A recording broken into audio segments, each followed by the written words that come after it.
Convido os irmãos a abrirem suas Bíblias no Evangelho segundo Lucas, capítulo 1. Nós iremos encerrar a série que percorremos durante esse ano, chamado de Encontros com Cristo. Se você tem nos acompanhado, esta é uma das séries a qual eu apresentei à igreja, com o intuito de nós refletirmos a respeito da pessoa de Cristo. Quem, afinal de contas, é Cristo? E nessa noite eu gostaria que nós meditássemos na palavra do Senhor, buscando esta resposta. O que a Bíblia diz a respeito de Jesus? Quem Ele é para nós? Lucas, capítulo 1, versículo de 26 até 56. Você pode olhar para essa mensagem, o nascimento de Jesus, e falar: peraí, pastor, eu acho que o senhor está uma semana atrasado. Essa deveria ser uma passagem do domingo passado. Mas eu gostaria que nós refletíssemos a respeito disso também. A respeito de que, mesmo nós não querendo, ou sem perceber, nós entramos na onda da nossa sociedade, ou do nosso mundo contemporâneo, em que o Natal ou o nascimento de Cristo está restrito quando é lembrado a uma data específica. Talvez essa semana você tenha lembrado mais do Natal quando abriu a sua geladeira e viu aquele restinho de pavê. Falou: opa, tem aqui algo que remete ao Natal. Ou ainda tem a cestinha de cerejas, de lixias na sua fruteira, e quando você vai pegar, você se lembra que semana passada foi Natal. Ou então, na Semana Internacional de Troca de Presentes no shopping. Então você lembra ainda que foi Natal semana passada. Então eu creio que pela providência de Deus nós iremos refletir na palavra do Senhor e lembrar a respeito de quem Cristo é, por esse fato narrado nas Escrituras. Acompanhem comigo então, Lucas capítulo 1, a partir do versículo 26. No 6º mês, o anjo Gabriel foi enviado por Deus a uma cidade da Galileia, chamada Nazaré, a uma virgem que estava comprometida a casar com um homem da casa de Davi, cujo nome era José. A virgem se chamava Maria, e aproximando-se dela, o anjo disse: Salve, agraciada, o Senhor está com você. Ela, porém, ao ouvir esta palavra, perturbou-se muito e pôs-se a pensar no que poderia significar esta saudação. Mas o anjo lhe disse: Não tenha medo, Maria, porque você foi abençoada por Deus. Você ficará grávida e dará à luz um filho, a quem chamará pelo nome de Jesus. Este será grande e será chamado Filho do Altíssimo. Deus, o Senhor, lhe dará o trono de Davi, seu pai. Ele reinará para sempre sobre a casa de Jacó, e o seu reinado não terá fim. Então Maria disse ao anjo: Como será isto, se eu nunca tive relações com homem algum? O anjo respondeu: O Espírito Santo virá sobre você, e o poder do Altíssimo a envolverá com a sua sombra. Por isso, também o ente santo que há de nascer será chamado Filho de Deus. Isabel, sua parenta, igualmente está grávida, apesar de sua idade avançada, sendo este já o 6º mês de gestação para aquela que diziam ser estéril, porque para Deus nada é impossível. Então Maria disse: Aqui está a serva do Senhor, que aconteça comigo o que você falou. Então o anjo foi embora. Naqueles dias Maria se aprontou e foi depressa à região montanhosa, a uma cidade de Judá. Entrou na casa de Zacarias e saudou Isabel. Quando Isabel ouviu a saudação de Maria, a criança lhe estremeceu no ventre. Então Isabel ficou cheia do Espírito Santo e exclamou em alta voz: Bendita é você entre as mulheres, e bendito o fruto do seu ventre. E que grande honra é para mim receber a visita da mãe do meu Senhor. Pois logo que me chegou aos ouvidos a voz da saudação que você fez, a criança estremeceu de alegria dentro de mim. Bem-aventurada a que creu, porque serão cumpridas as palavras que lhe foram ditas da parte do Senhor. Então Maria disse: a minha alma engrandece ao Senhor, e meu espírito se alegrou em Deus, meu Salvador. Porque Ele atentou para a humildade da sua serva, pois desde agora todas as gerações me considerarão bem-aventurada. Porque o poderoso me fez grandes coisas, santo é o seu nome. A sua misericórdia vai de geração em geração sobre os que o temem. Agiu com o seu braço valorosamente, dispersou os que no coração alimentavam pensamentos soberbos, derrubou dos seus tronos os poderosos e exaltou os humildes. Encheu de bens os famintos e despediu vazios os ricos.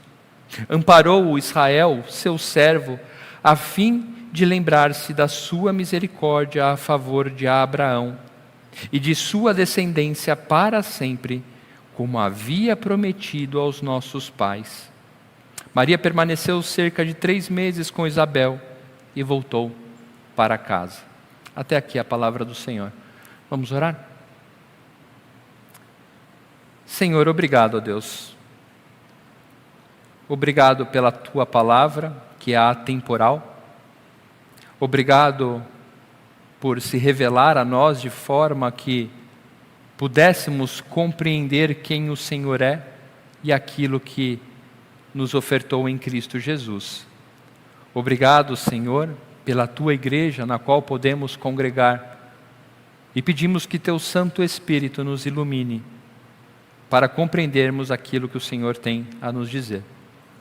Oramos em nome de Jesus. Amém. Como eu disse,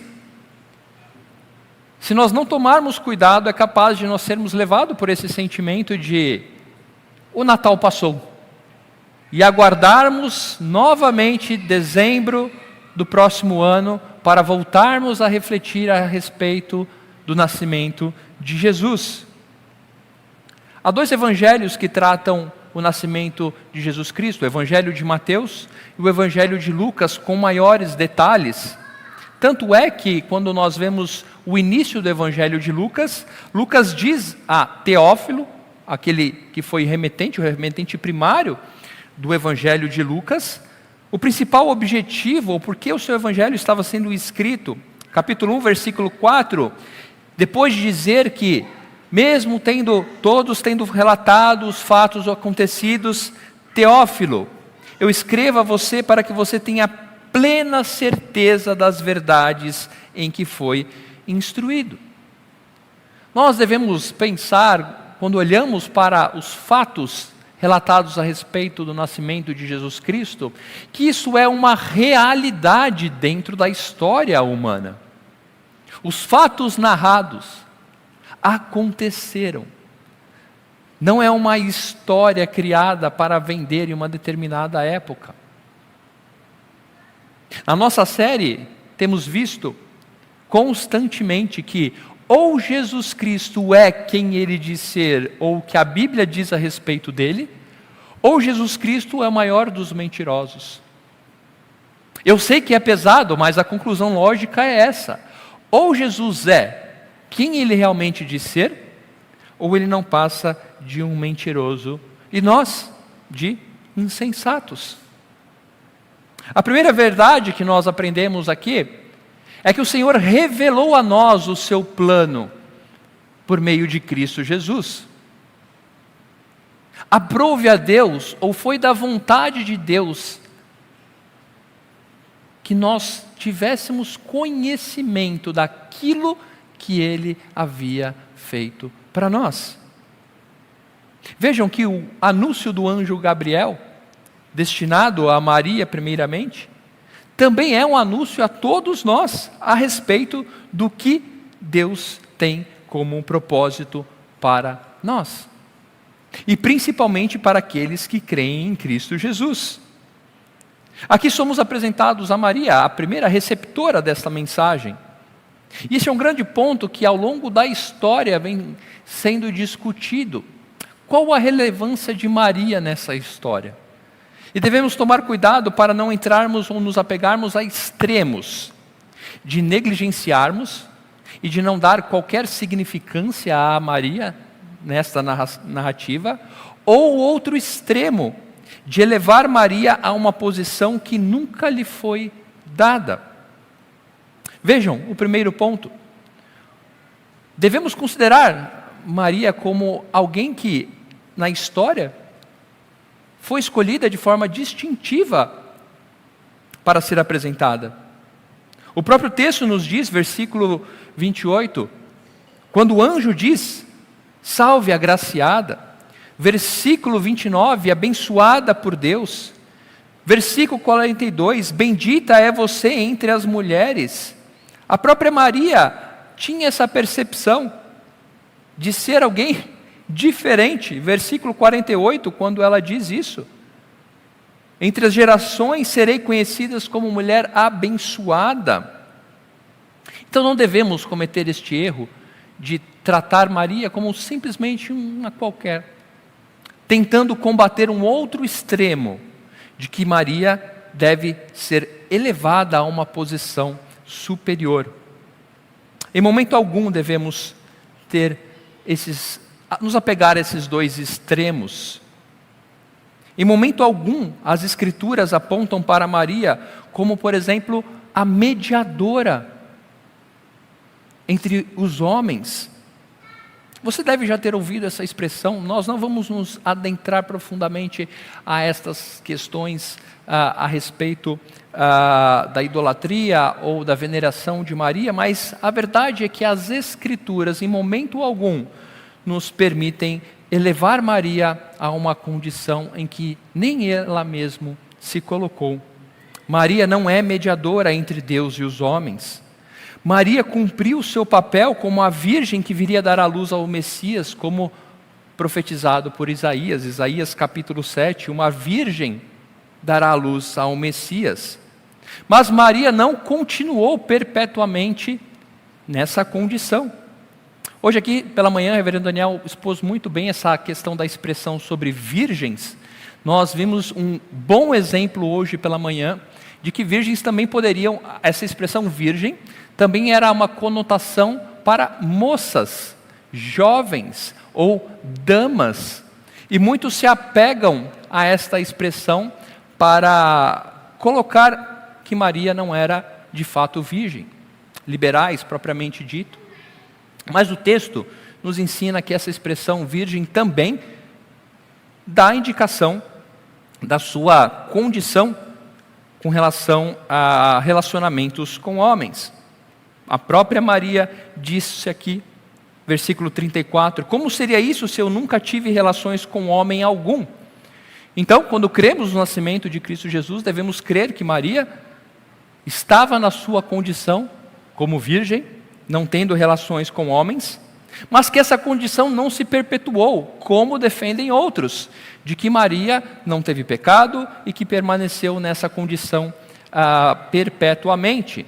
Alguns textos bíblicos que nos ensinam isso, por exemplo, em Mateus 1, quando narra essa questão também, quando José despertou do sono, e o anjo então lhe falou, fez como o anjo do Senhor lhe havia ordenado, e recebeu Maria por esposa. Mateus 1, versículo 25. Porém, não teve relações com ela, enquanto ela não deu à luz um filho, a quem pôs o nome de Jesus. Então, Mateus nos diz que realmente José não teve relações com Maria, até que ela gerasse a Jesus. Marcos, capítulo 6, versículo 3, nos lembra quando Jesus, então, na sua terra natal, é confrontado por aqueles que o conheciam, e as palavras são estas: não é este o carpinteiro, o filho de Maria, e irmão de Tiago, José, Judas e Simão? As suas irmãs não vivem aqui entre nós? E por último, de forma alguma entendemos que Maria possui uma posição aquém daquilo que ela teve como a abençoada. Vejam como o próprio Jesus se refere a Maria, em Lucas 11, 27. Aconteceu que ao dizer Jesus essas palavras a uma mulher que estava no meio da multidão, ou seja, Jesus estava pregando, ensinando, disse a ele, e erguendo em alta voz, a mulher dizendo a Jesus, bem-aventurado o ventre concebeu você, e os seios que o amamentaram. Jesus, porém, respondeu: pelo contrário, mais bem-aventurados são os que ouvem a palavra de Deus e aguardam.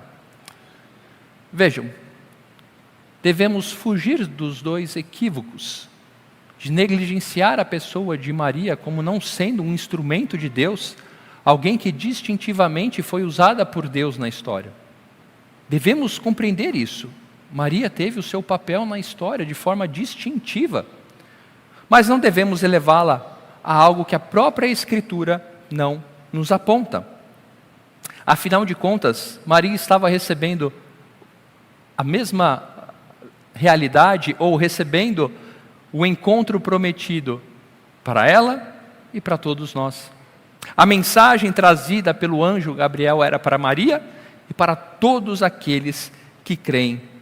Afinal, o bebê que iria ser gerado no ventre de Maria também era o seu Redentor. Muitas vezes olhamos para Maria simplesmente como a mensageira, ou alguém que iria dar à luz ao Messias, e nos esquecemos que ela também era fruto ou alvo do que estava acontecendo. Então, nessa noite eu gostaria que nós frisássemos 3 pontos do que nós podemos aprender com o anúncio feito a Maria. O primeiro ponto que aprendemos com o anúncio feito a Maria é que o nascimento de Jesus Cristo é a revelação do favor de Deus para com os homens. O nascimento de Jesus Cristo é a revelação do favor imerecido concedido por Deus aos homens. A expressão utilizada aqui, agraciada, salve agraciada, tem sido, como eu disse, objeto de justificativa para o equívoco de conceder a Maria algo que não lhe for atribuído.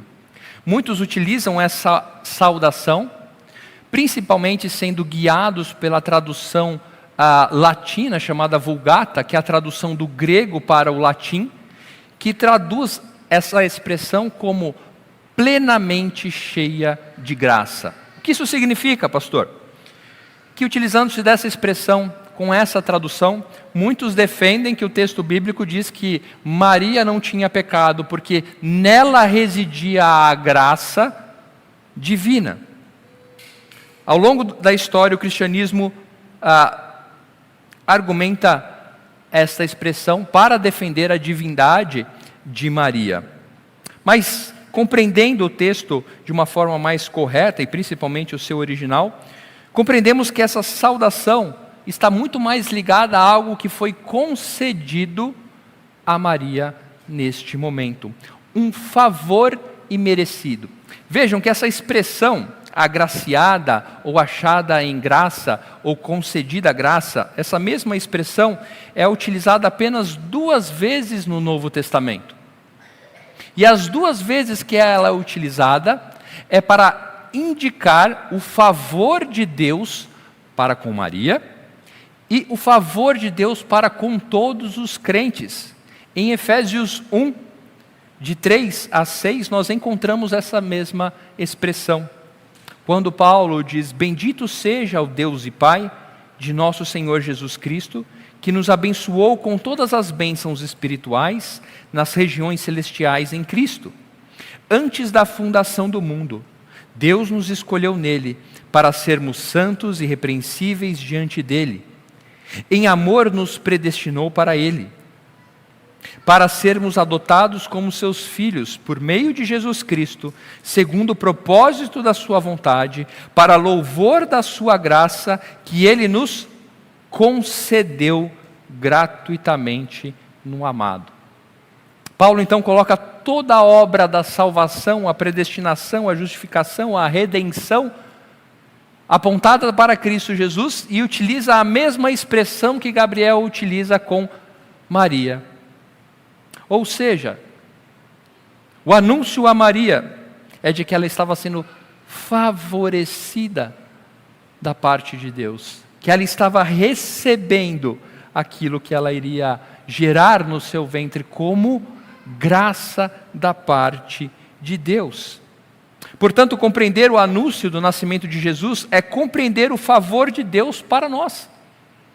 Quando olhamos para a narrativa, nós não devemos nos ater simplesmente àquilo que muitas vezes hoje ainda resiste em nosso mundo: um bebê na manjedoura, bichinhos andando ao lado. Não, é a expressão do favor, da graça, do amor de Deus para conosco. Tanto Maria como todos os seres humanos não possuem méritos. Pelo contrário, é pela total falta de mérito que isto aconteceu.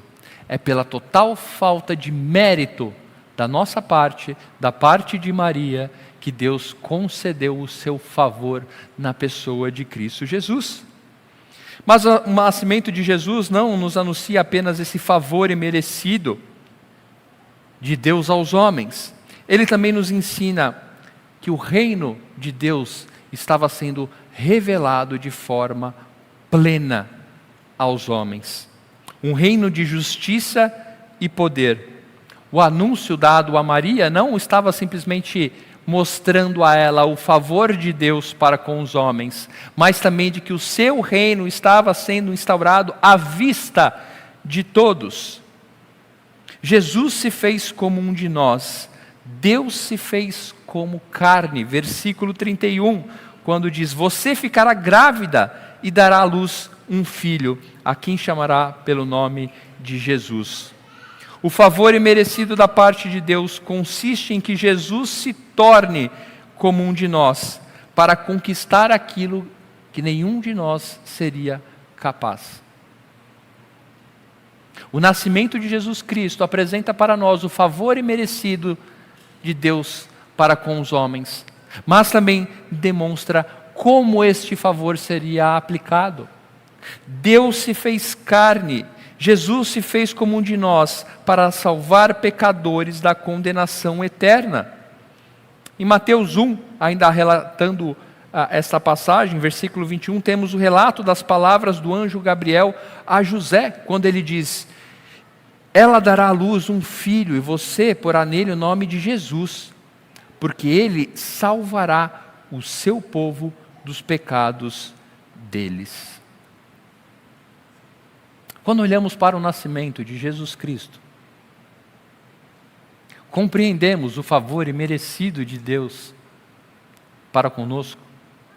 Compreendemos que Deus desejou revelar a nós que nós não tínhamos condição de nos achegarmos a Ele.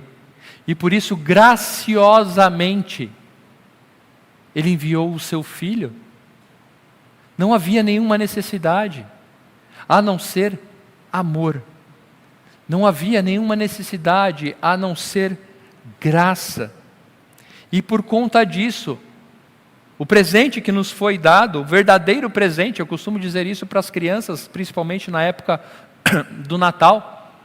O maior presente, crianças, que vocês podem ter na vida de vocês, é saber que um dia Jesus nasceu para que pudesse morrer pelos seus pecados. Os shoppings estão cheios de desenhos, de fantasias, cada vez mais escondendo a realidade de que o verdadeiro presente é a graça concedida em Cristo Jesus a todos que nele creem. João 3,16 nos ensina isso, e eu gostaria que nós tivéssemos um desafio próprio com relação a João 3,16. Que você fizesse esse desafio, metas para 2024. Tentar decorar João 3,16 a 18. Sabe por quê? Acompanhem comigo, João 3,16 a 18. Eu acho que você já deve ter falado 16 na hora que eu comentei. Mas preste atenção. João 3,16 a 18. Porque Deus amou o mundo de tal maneira que deu o seu Filho unigênito, para que todo aquele que nele crê não pereça, mas tenha a vida eterna. 17.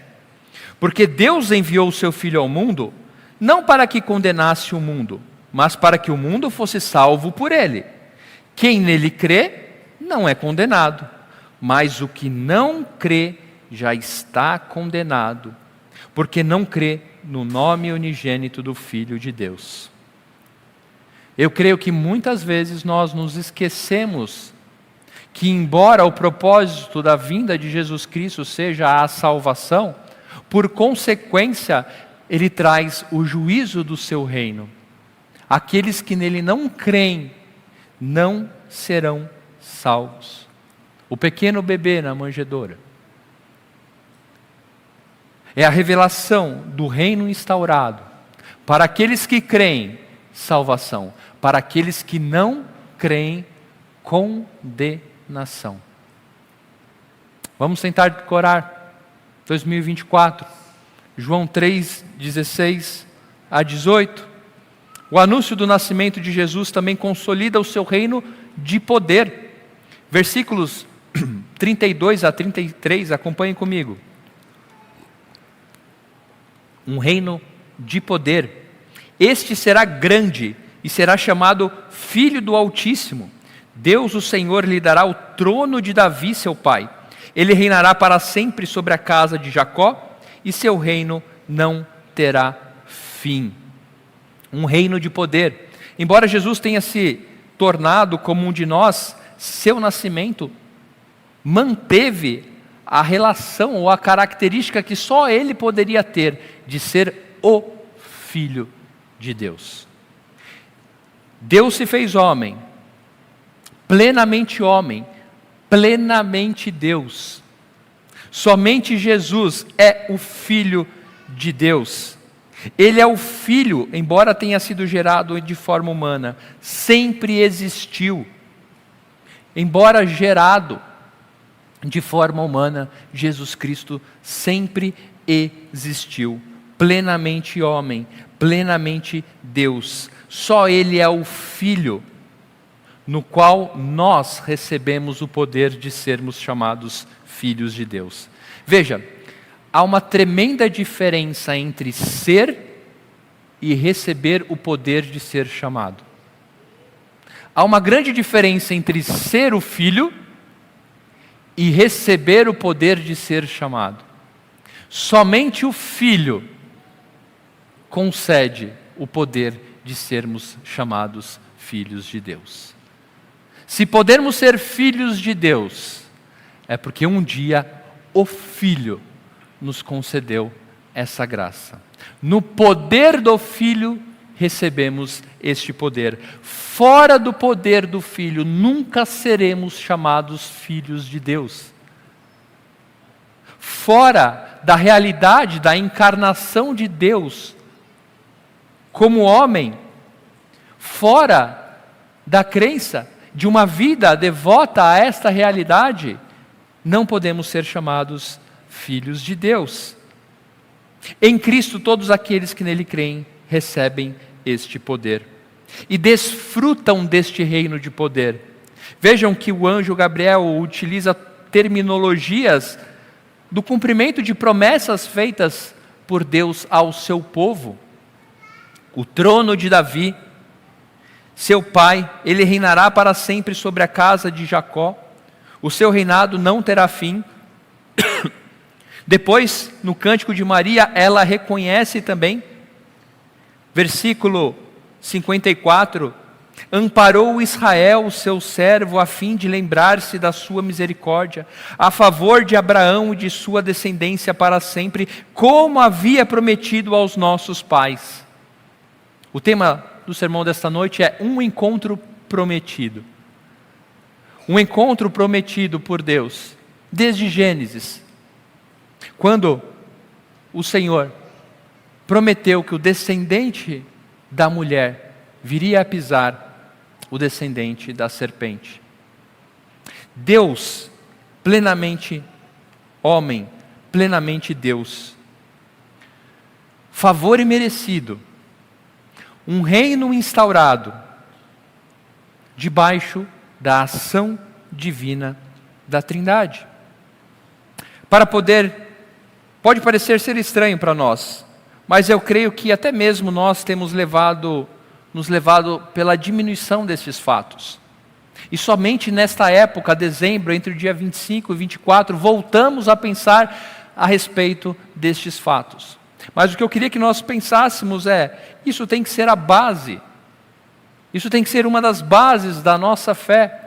Crer que realmente Jesus nasceu nestas circunstâncias, com estes propósitos, para estes resultados.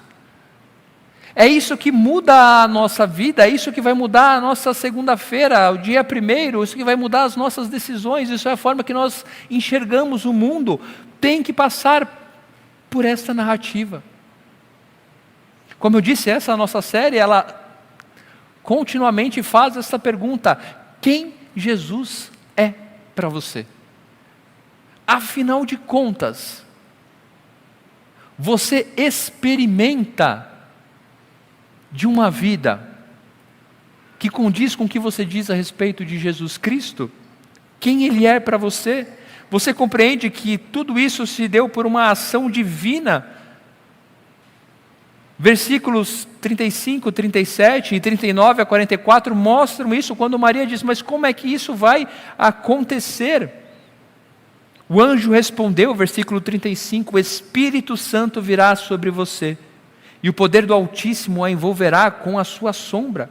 Por isso também o ente santo que há de nascer será chamado Filho de Deus. Depois, quando ela se encontra com Isabel, versículo 39, naqueles dias Maria se aprontou e foi depressa à região montanhosa, a uma cidade, entrou na casa de Zacarias e saudou Isabel. Quando Isabel ouviu a saudação de Maria, a criança lhe estremeceu no ventre, então Isabel ficou cheia do Espírito Santo. E o que o Espírito Santo fez Isabel proclamar? Exclamou em alta voz: bendita é você entre as mulheres e bendito o fruto do seu ventre. Grande honra é para mim receber a visita da mãe do meu Salvador. O nascimento de Cristo Jesus se deu além de qualquer condição humana, obra sobrenatural da revelação da glória de Deus a todos os homens. Paulo, quando escreve a Tito, ele nos lembra disso, que a graça salvadora de Deus se manifestou a todos os homens. O nascimento de Cristo Jesus é a expressão da glória de Deus manifesta a nós. Deus decidiu se revelar a nós. Em Cristo Jesus, isso se fez carne aos nossos olhos, para compreendermos o seu amor para com aqueles que nele creem, para compreendermos a oferta do meio pelo qual podemos ser chamados filhos de Deus, e da qual podemos experimentar. Isso é um ato sobrenatural. Sabe por que eu estou dizendo isso? Porque, infelizmente, muitas vezes nós tendemos a esquecer ou diminuir estes fatos, ou não nos apegarmos a ele, para defendermos que exatamente aconteceu dessa forma. Uma virgem deu à luz a um menino por obra do Espírito Santo, para que este menino viesse a nascer, crescer e morrer, para que todos aqueles que nele creem tenham uma vida eterna. Isso é loucura para o mundo, mas é o poder da salvação para aqueles que creem. Deus se fez carne, habitou entre nós, esvaziando-se, humilhando-se, para que pudéssemos ser exaltados em sua glória. Algumas conclusões a respeito dessa passagem que eu gostaria que nós pensássemos hoje. Assim como Maria, devemos nos encontrar entregues à obra de Deus. Qual foi a resposta de Maria? Depois de espanto, de dúvida, foi conceder ao Senhor aquilo que lhe é devido. Maria diz: aqui está a serva do Senhor, que aconteça comigo o que você falou. Devemos estar entregues à realidade de quem Jesus é, como Ele diz ser. Devemos estar entregues e alegres na realidade de quem Jesus é, por aquilo que Ele diz ser, não por aquilo que gostaríamos que fosse, ou pelo que o mundo diz que Ele é. Segundo, precisamos dar uma resposta prática a esta verdade. Sabe o que eu quero dizer?